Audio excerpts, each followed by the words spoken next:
Kumusta mga brad? May mga tao nga po na gustong gusto talaga yung mga retro classic na motor. Yung iba gumagastos pa ng malaki, makabuo lang ng isang retro classic na motor. Lingid nga po sa kalaman ng iba, hindi rin po talaga basta-basta yung ganyang klaseng project bike. Kumbaga, kailangan mo talaga siyang paghandaan. Paglalaanan mo ng maraming oras, paghahandaan mo ng maraming pera, titiisin mo yung tangkiligirang bunganga ng asawa mo, at titiisin mo lahat ng pagod sa araw-araw. Tapos ang mangyayari, hihiramin ng siraulong tropa mo, tapos ibabalik ng ganito.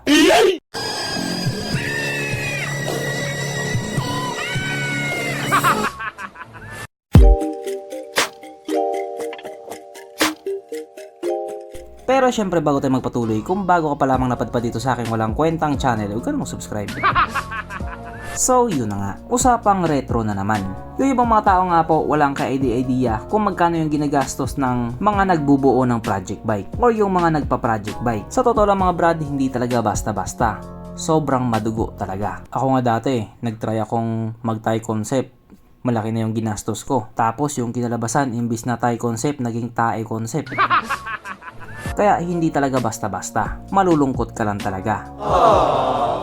Pero dito sa ibabalita ko sa inyo, panigurado sasaya kayo. Yes po, may bago na naman akong ibabalik. May bago na naman akong i-chismis sa inyo. Kung matatandaan nyo nga po ang motor na ito, isang gwapong retro underbone na nilabas nga po last year doon sa Thailand. Pagkalabas nga po sa motor na ito, pinag-usapan talaga siya ng mga tao, lalong-lalo na dito sa Pilipinas. Sabi nga po ng karamihan, kapag yan nilabas sa Pilipinas, bibili talaga sila.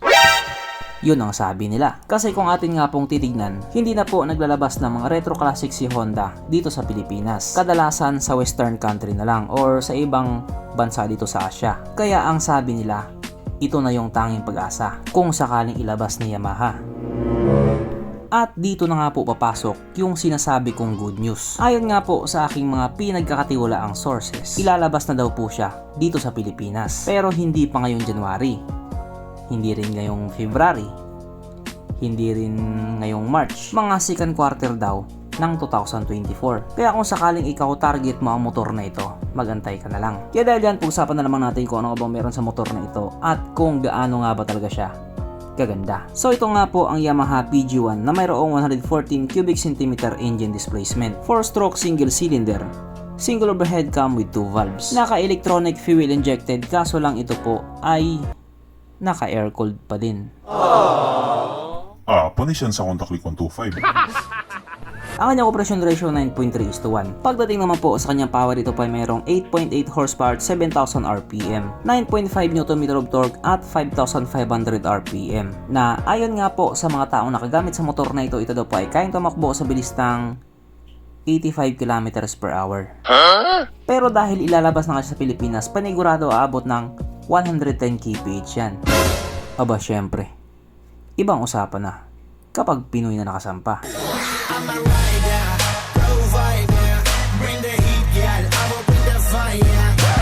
Ang kanyang tangke ay kaya magkarga ng 5.1 liters fuel tank capacity. Wala tayong idea sa kanyang fuel consumption, pero sabi naman nila, matipid daw to sa gasolina. Okay. Ang sukat na kanyang gulong 90 by 100 by 16 sa harap at 90 by 100 by 16 din po sa likuran. Naka-rim type kaya hindi po siya naka-tubeless. At yung kanyang gulong nga po naka-dual sport. Pwede po siya pang on at pang off-road. Pagdating naman po sa kanyang braking system, ito po ay naka-disc brake sa harap at drum brake pa din po sa likuran. Wala din po itong ABS. Ang kanyang seat height ay may taas sa 795mm at 190mm naman ang kanyang ground clearance. So mataas po yung ground clearance niya. Kahit idaan mo siya sa mga bato-bato, hindi siya basta sasayad. Oo nga pala, 4-speed lang din po ang motor na ito. Oo, unahan ko na yung iba. Baka sasabihin na naman nila, Ay, bibili sana ako kaso naka 4-speed lang.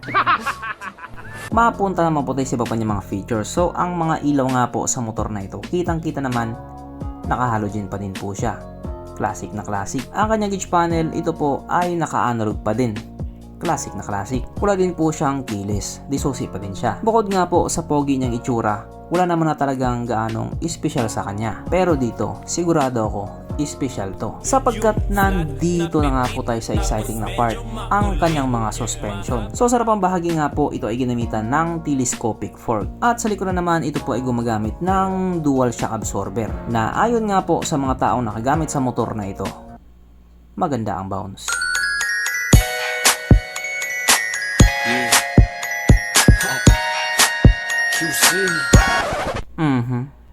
Panigurado. Wala na namang nalungkot.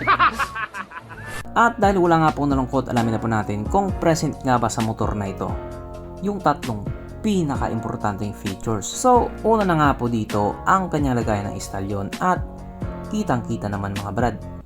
Wala siyang ganun. Wala siyang lagayan ng istalyon.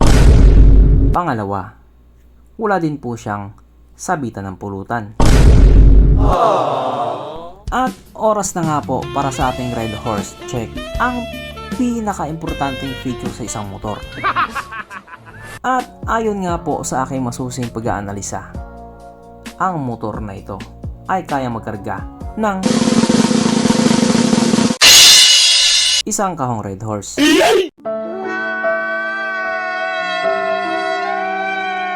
So therefore ang motor na ito ay hindi pala recommended.